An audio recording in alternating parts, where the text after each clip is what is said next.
Stage پر بیٹھے ہمارے پیر و مرشد اور تمام علماء کرام، میں ابھی ڈاکٹر مولانا عبد المالک صاحب سے یہی پوچھ رہا تھا کہ گھڑی میں مجھے 3 منٹ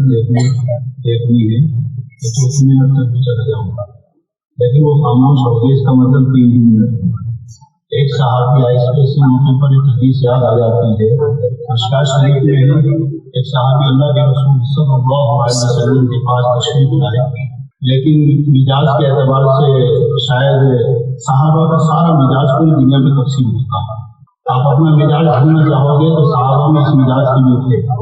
کسی اور کا مزاج ڈھونڈنا چاہو گے تو صحابہ کے اندر وہ مزاج تھے۔ یہ مزاج جو آپ کو نظر آتا ہے جمنا کے دونوں کناروں سے لے کر کشمیر تک چلا جاتا ہے، اور یہ شکلیں جو اس وقت نظر آ رہی ہیں، اگر آپ ان علماء کی محنتوں سے پہلے ان شکلوں کو دیکھنا چاہتے ہیں تو ابھی پہاڑوں میں چلے جائیے، بیابان جنگلوں میں چلے جائیے اور اپنی شکلوں کو دوبارہ پہچان لیجیے کہ مولانا ظاہر صاحب رحمۃ اللہ علیہ کی محنت سے پہلے اور حضرت مولانا حکیم عبداللہ صاحب دامت برکاتہ، حضرت مولانا کامل صاحب رحمۃ اللہ علیہ کی محنتوں سے پہلے وہ شکلیں ہماری اور آپ کی کیسی تھی۔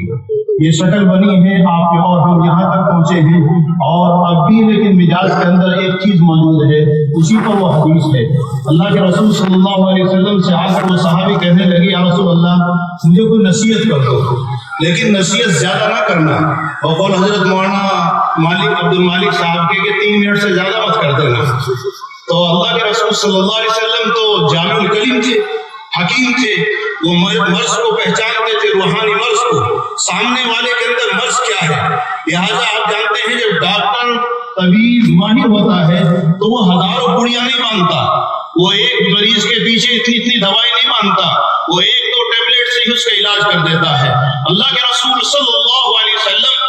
کہ جس کی امت میں ہونے والے حکیم الامت ہوئے ہیں، نہ جانے کتنے حکامہ پیدا ہوئے ہیں، مزاج شناس پیدا ہوئے ہیں۔ شاہ احمد الدین صاحب لاہوری رحمۃ اللہ علیہ جیسا جو پہچان جائے شکل دیکھ کر کہ یہ شکل اس کی مزاج کے اندر کیا چیزیں موجود ہیں، وہ بھی حضور پاک صلی اللہ علیہ وسلم کی امت میں موجود۔ امام ابو حنیفہ رحمۃ اللہ علیہ جیسا انسان جو وضو سے کے قطروں کو ٹپکتے ہوئے دیکھ کر پہچان جائے کہ کون سا گناہ کر کے آیا ہے، کیا غیبت کر کے آیا ہے، وہ اللہ کے رسول صلی اللہ علیہ وسلم کی امت کے یہ درخشاں ستارے تھے۔ تو اللہ کے رسول صلی اللہ علیہ وسلم نے جب اس نے یہ قید لگا دی کہ زیادہ لمبی نصیحت مت کر دینا، ایسی نصیحت کر دو جس پر عمل کرو اور سیدھا جنت میں جاؤں۔ صحابی تھے، نمازی تھے، سب کچھ تھا، حضور پاک صلی اللہ علیہ وسلم سے محبت تھی۔ اللہ کے رسول صلی اللہ علیہ وسلم نے مختصر جملے میں کہا، غصہ مت کرنا۔ میں اس پر ایک اضافہ کر دیتا ہوں، یہ مزاج مجھے اپنے مرشد سے ملا ہے کہ حیرت سے دیکھا ہوگا صحابی نے کہ بس اتنی سی نصیحت کر دی، اور حیرت سے دیکھنے کا مطلب یہ ہوا کہ اور نصیحت کر دیجئے۔ اللہ کے رسول نے دوسری مرتبہ یہ فرمایا غصہ مت کرنا،